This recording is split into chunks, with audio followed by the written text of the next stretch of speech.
Integrity's astronauts. In critical care medicine, trust isn't given, it's earned. Across every shift, every patient, every decision, certification stands as the mark of commitment. Welcome to Validated, the official podcast of the International Board of Specialty Certification. Hey, everybody. Welcome to episode 3 of Validated, the IBSC official podcast. Mike Verkest, along with John Clark, back with you again. And in this episode, we also welcome Graham Pierce to the show, as well as Hanna Thompson, who is a paramedic with LifeLink 30. And we're going to talk about Microcredentials. So first of all, I just want to check in with everybody. John, how are you doing tonight? Everything going well there for you? Everything is fantastic. It's just more work, and good stuff, all good stuff. Yeah, exactly. And Graham, welcome. Thank you so much, Mike. Great to be here. John has been hogging most of the show, so glad to be able to squeeze in for a minute here tonight. Well, it's good. He was certainly hogging the pre-show activities. There's no question about that. And Hanna, how are you doing? Thanks again for hopping on with us and talking Microcredential. Good. Thank you so much for having me. I'm very humbled and honored to be invited to this. All right. Well, cool. Well, let's get started. So, Graham, I'm going to shoot this over to you. I know that you wake up every morning and you say, hey, how about this credential, or how about this new certification? We've covered that ad nauseum in the first couple of episodes. So tell me about Microcredentials. What's the deal with Microcredentials? And how did this come to IBSC? Thanks, Mike. Well, I'll start off with, we never wake up any morning ever and say, hey, what new certification can we do? 100% of everything that we have done, with the exception of flight, because we were the group who started the flight process, but everything else has been a group of people have come to us and asked us and said, hey, we have a problem and we would like you to help fixing the problem that we have. This was originally a company called PHI Air Medical, was the initial company that came to us and said, we have a problem. We need credentialing for our paramedics who are doing maternal. So that's where it all started from, Mike. And we find ourselves when we then looked at other people and started asking, hey, is this something that you're interested in? Is there a need? We had overwhelming support across the country. So that's why we went down this road of the first Microcredential. Now, we have been hammered by everybody across the globe wanting us to do the next Microcredential. And there was about, 7 or 8 options on the board at this time. But we chose this. We felt like it was the first one to cut our teeth on, so we could learn the process, take baby steps, and above all, make sure that it met the criteria, the really high standards that the IBSC has. Well, I see what you did there with the baby steps and the maternal-fetal transport thing. It was good. That was good stuff. So John, let me ask you this. So we've talked in the first couple of episodes, a lot about the hospital paramedic process going on, the hospital paramedic process that's kind of going on and kind of wrapping up and all that stuff. Is a similar process for a Microcredential that you guys will go through? Maybe you can kind of talk us through kind of the process from that perspective. Yeah, I think the real difference when you look at a Microcredential, and, probably there's other places that use Microcredentials a lot, and a lot of it's in the software space. Yes. If you just think about like a Microsoft certified engineer, with one of their particular software packages. So they do Microcredentialing. And the idea is that you, instead of having an entire body of knowledge, you have to distill, you get down into what is actually needed. And this discussion really came in kind of the board discussion, was that there was this need for maternal-fetal transport, but also, there are teams out there that do maybe just neonatal, but they may do neonatal and maternal-fetal, or they might do peds neonatal, but you don't need a board certification that covers, this specialty transport thing, because you may never do that. And so we thought that looking at the Microcredentials and in this very specialized piece. So one of the caveats I think that's important, and Hanna certainly, fills this need, is that you can't do the microcredential alone. You have to do it in conjunction with either FPC or CCP in this case. And so it builds on that. So you have that baseline knowledge, but then you've got this microcredential where you can specialize in something very much drilled down. And that would be, in this case, the maternal-fetal transport. So that's kind of the, it's a thing. Now, the one thing that, I don't want to get ahead of ourselves here, but we've talked about in the microcredential world, there's what they call stackable.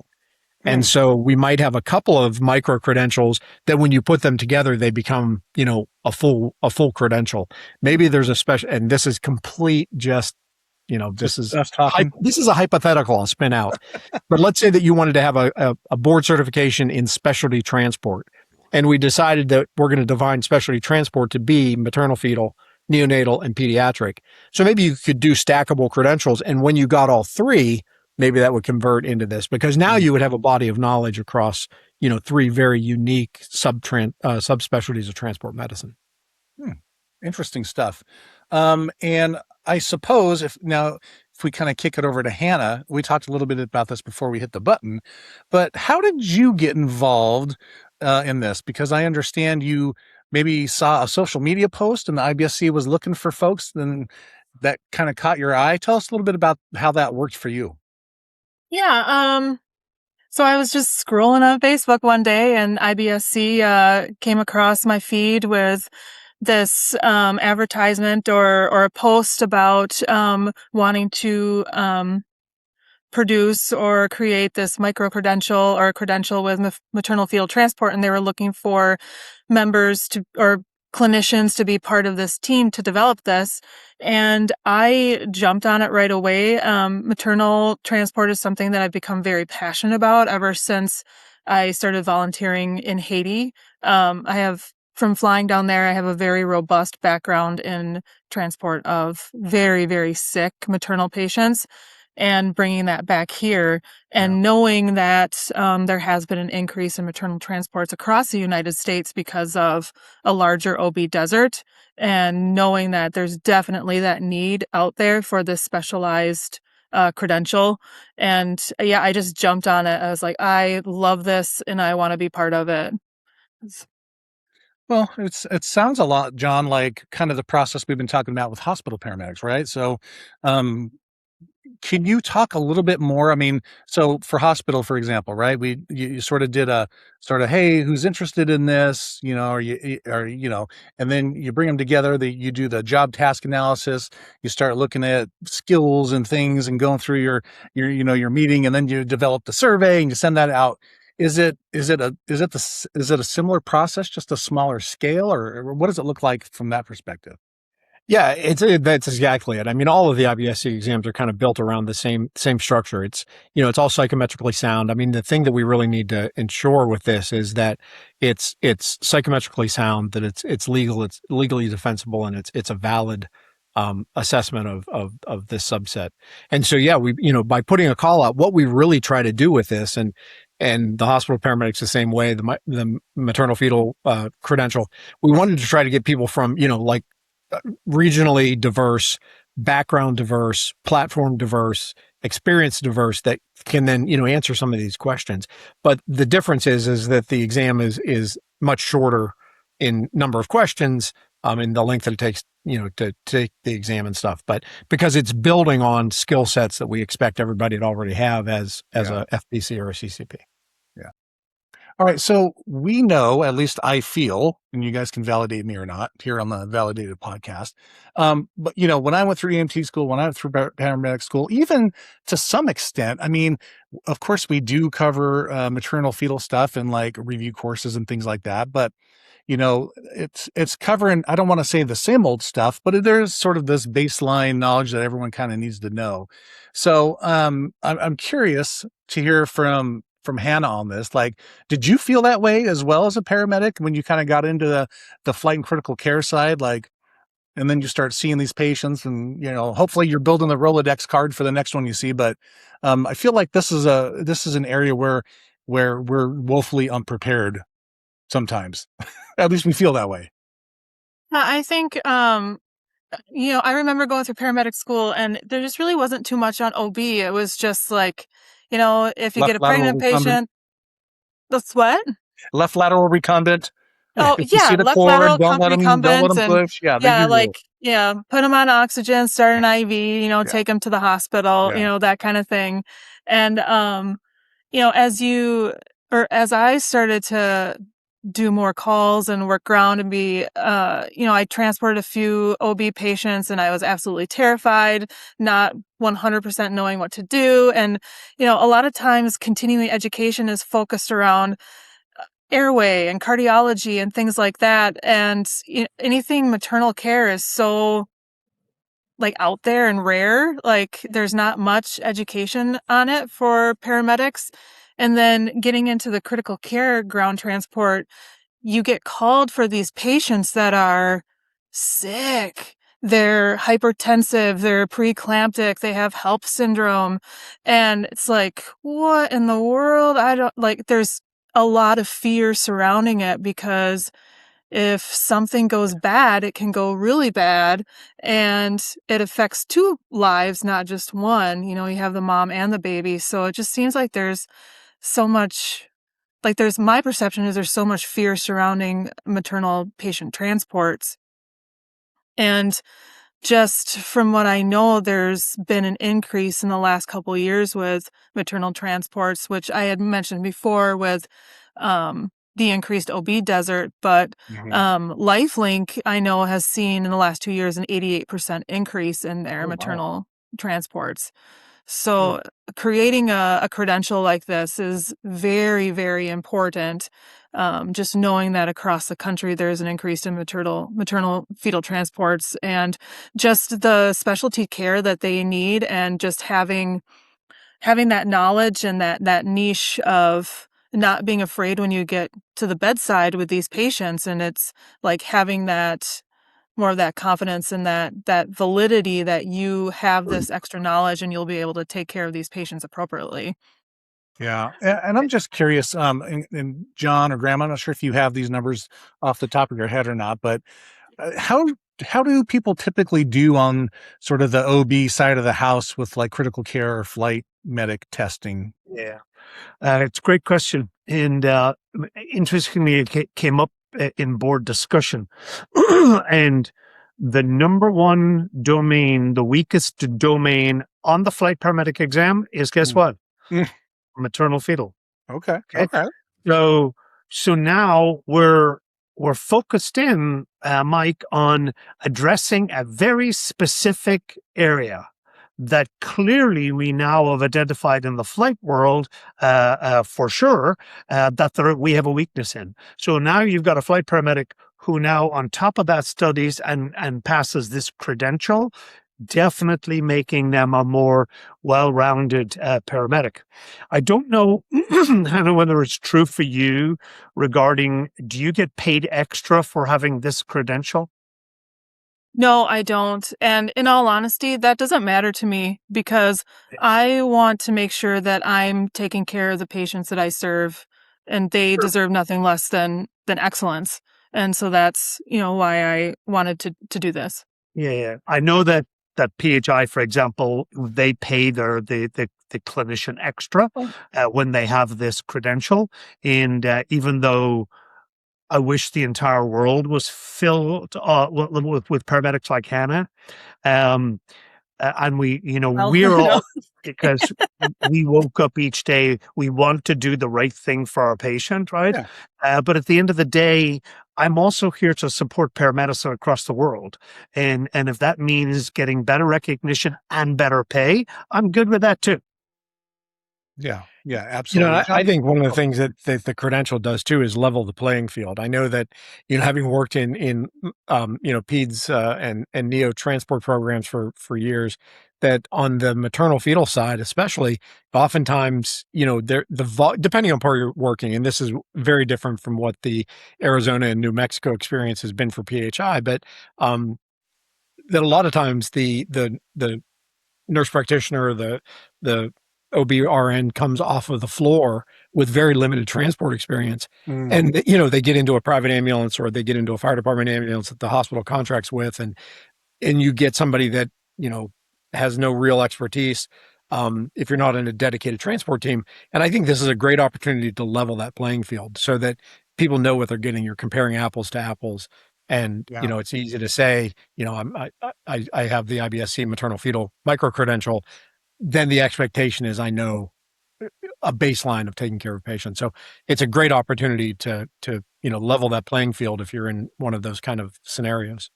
So do you think that having a micro credential should influence who should or could get placed on specialty transport, or should it mainly be used sort of for professional development kind of a thing?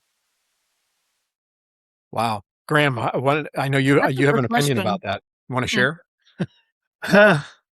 Yeah, well, depends. You see, I've had this discussion with CEOs of several different, transport companies, and this came around because a specific company saw a specific need, Mm. right? So if you see that specific need, and that's backed up by the fact that we have poor scores in the domain, then from my perspective, if your job is going to entail a good slice of maternal fetal, then and I was your transport director, yeah, I would make it mandatory. I think that anything that I can do, it's a small test.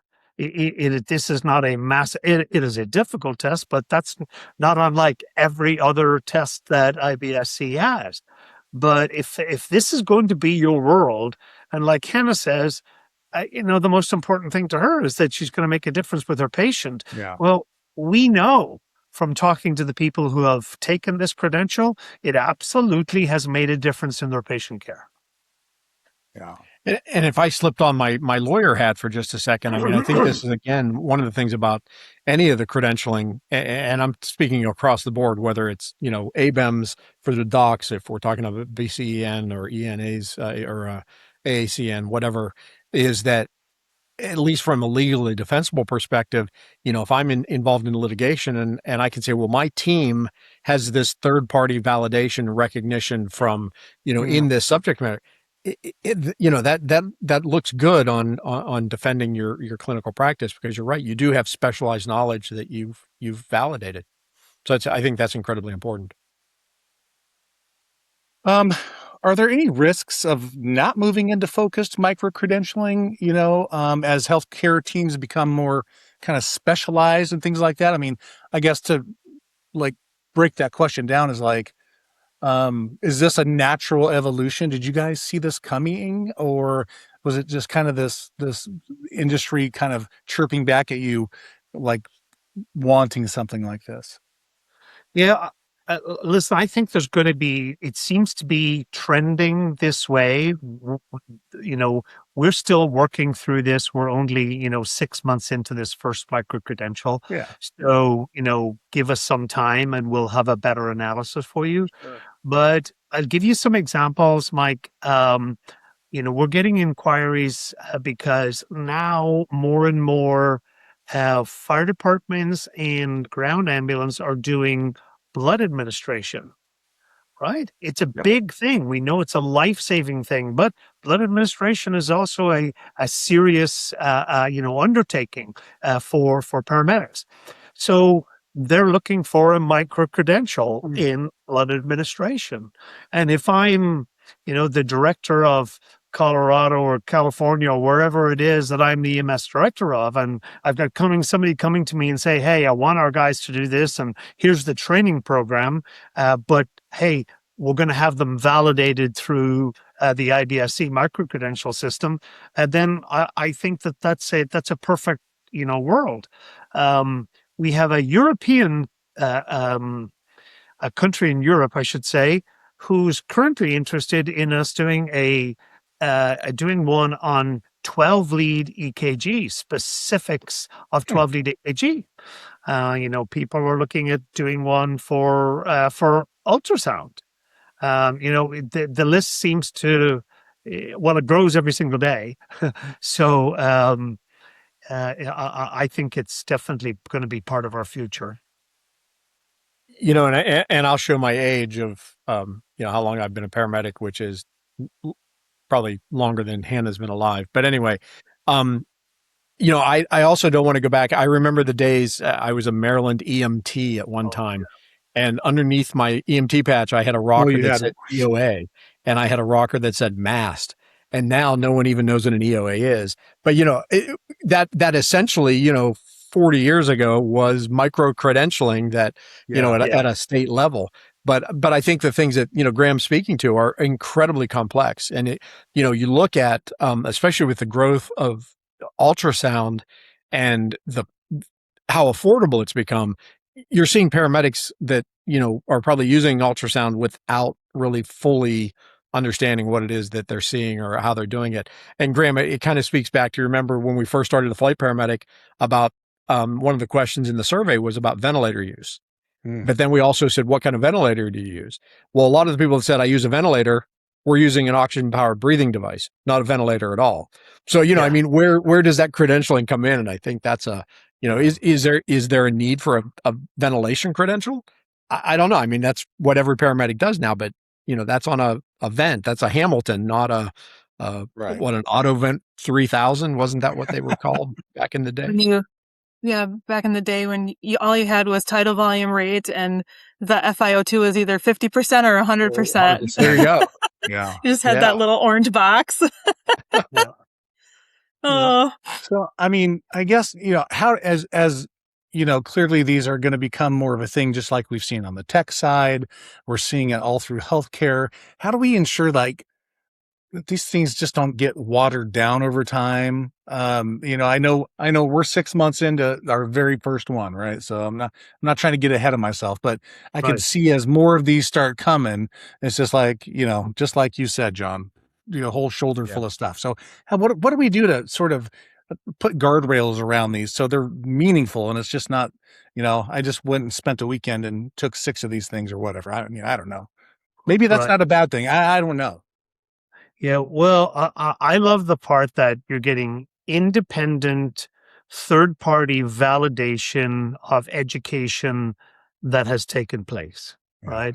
So you're validating the education, and any EMS transport company that's out there, this should be of interest to them to get third-party validation that this has taken place. But none of this can happen without psychometric rigor. So we have a very, very high standard here at IBSC in how we approach and go through things. And John talked earlier on about the difference between this and a full credential. But, we don't do a big job analysis role delineation study for a micro-credential. But what's essential is that you assemble the subject matter experts from around the globe or in the U.S. from the area. That's the first thing that's most important. John and I and the people who sit on the IBSC board are not experts in any of these things. It is our job to assemble those experts, teach them psychometrics, and teach them our part of the process and guide them as the people who are in the trenches doing this every day, then validate and determine what should or shouldn't be, on an exam for that, according to their current perspective. So that's very, very important. And then we need to make sure that we're going back out and touching base. So we'll have ongoing meetings. So there's a committee that has been established now for maternal, and we're just setting up now that we're 6 months into it. We're going to start reviewing.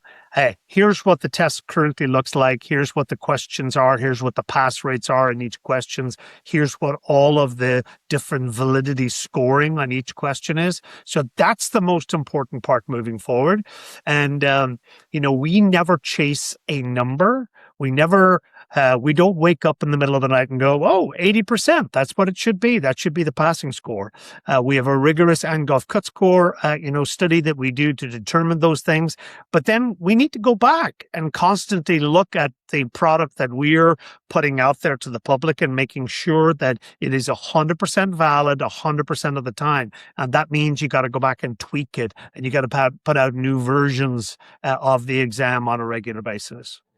Yeah. Yeah. Hannah, I know you got to be involved in that, particular process. What kind of stuff did you learn while you were meeting with these folks and going through these test questions and all that kind of stuff? What was that like? It was very interesting and I learned a lot.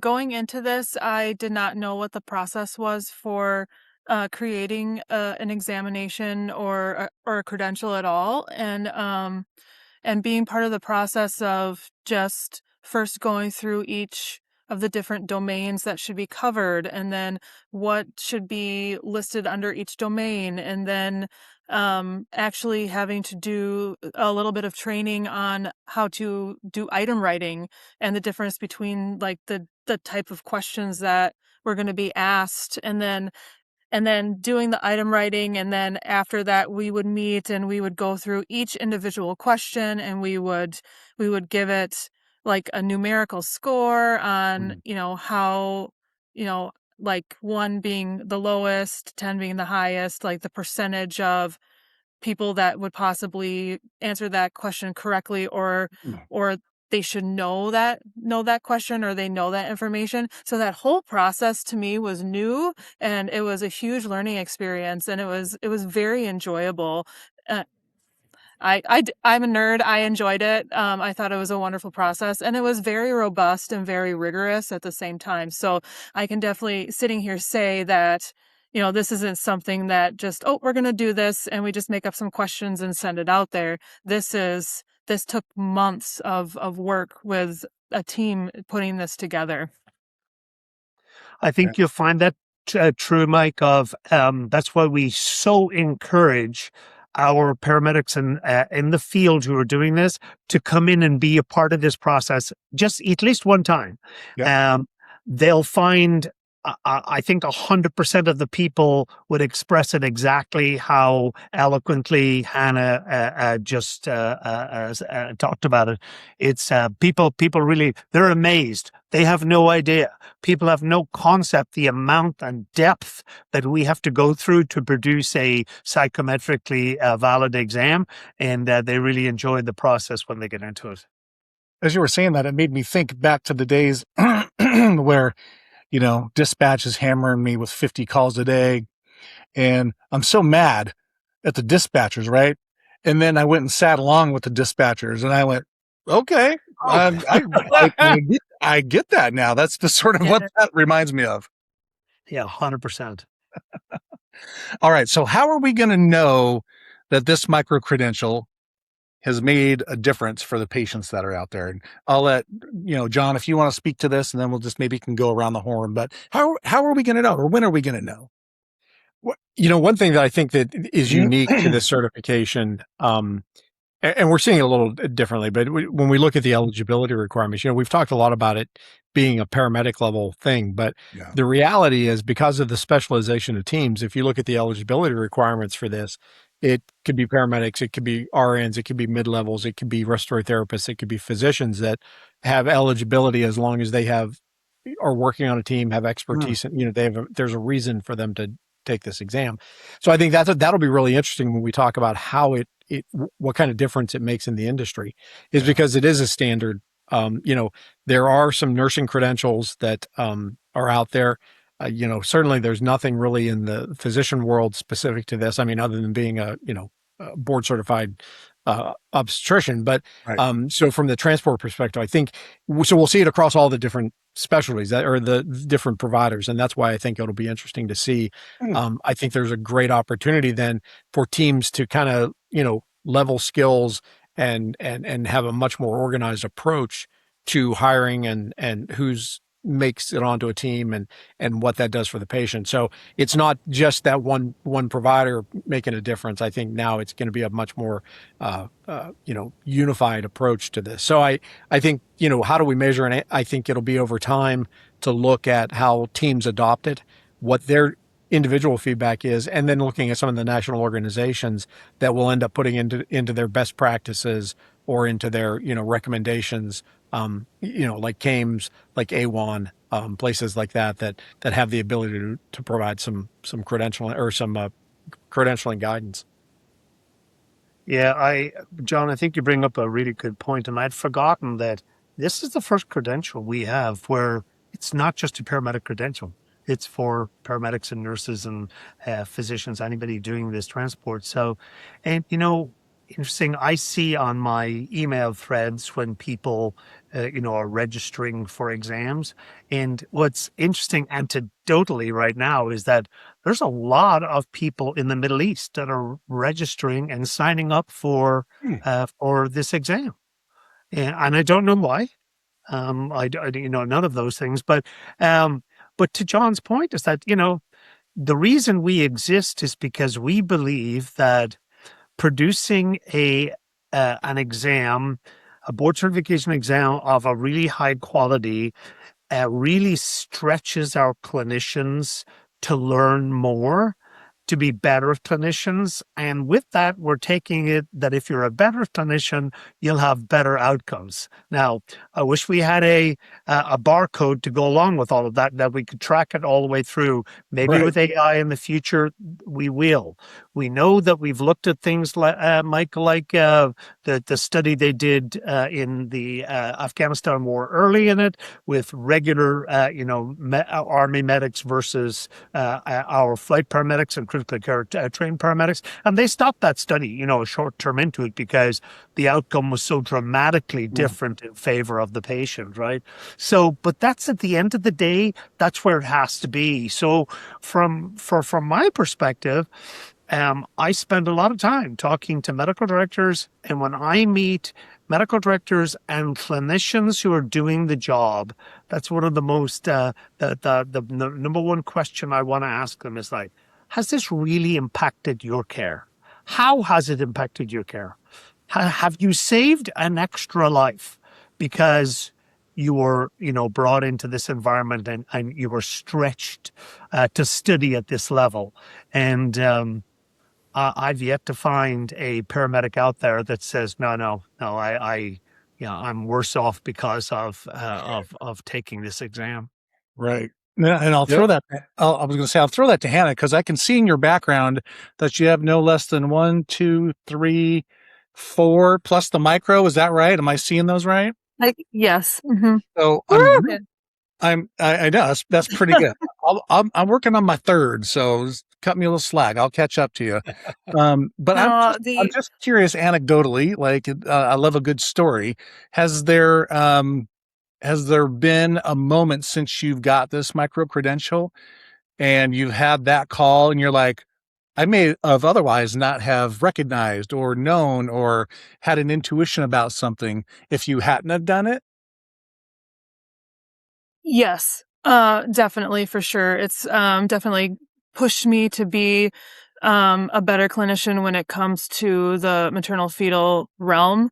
And just recently going on a flight, we get called to a patient a maternal patient.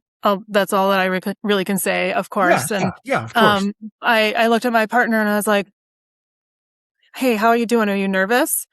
And There's she's your like, partner. "Yeah." What's that? There's your partner. That's your partner? No, that's my cat. He's my boy. He always wants more attention. My goodness. No, so we get called to a rural facility that doesn't have any obstetrical care capabilities and for a very, very sick maternal patient. And I look at my partner and I said, "Hey," I said, "how you feeling about this? Let's plan." And they had never been on an OB flight before. And I said, "Okay, it's all right. I got you." And we went through everything together and planned, and definitely having that under my belt, that certification gave me more confidence, and it also gave my partner some more confidence as well. And just speaking as an educator at LifeLink as well, I know that there multiple clinicians after they go on an OB flight will reach out to me and be like, "Hey, Hannah, this is what I had, what do you think about this?" I kind of look to you as like the OB expert here, and it's very humbling, but it's really good to have that. Yeah. What a great compliment that must be, that they sort of are looking to you now as like, justified or not, right? They're calling you because they know you've got that micro credential. So I mean, I think that's really cool, and I especially like the part about that putting your partner sort of at ease as well, right? And you having that experience, you having that kind of wherewithal of, planning out the way this call is going to go, you hope, and just putting them at ease. I never really made that connection before. I thought that was really cool. Mike, that's perfect. I think I could do a mic drop right now, because after Hanna expressed that, there you go. That's why we exist. That's why we're here. We're here because of clinicians like Hanna. That's why we're here. Yeah, absolutely. Yeah. My goodness, am I blushing?